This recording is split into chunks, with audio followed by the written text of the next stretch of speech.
саламатсыздармы? Сіздермен бірге мен Жансая. Бұл әлемдегі ең таңқаларлық және жұмбақ жерлердің бірі. Қытайдың Ланчан аңғары тік жартастың бурайында орналасқан планетадағы ең ерекше жерлердің бірі.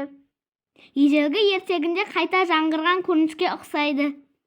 Мұндағы үйлер жартасқа жабысып қалған сияқты, тауға көтерілу үшін тар елу баспалдақтар арқылы жетуге болады.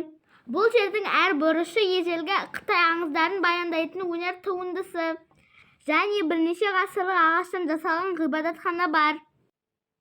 Бірақ мұндағы ең сиқырлы уақыт таң атуы, таңертеңгі тұман алқапты орап алады. Осы жерден қалың ормандар мен тау шыңдарының панорамалық көрінісі ашылады. Бұл табиғат пен тарихы үйлесім тапқан ұмытылмас әсер қалдыратын ерекше жер. Осы кереметті көру үшін бұл жерге жылына миллиондаған туристер келеді. Сізде осы жерге барып көргіңіз келе ме?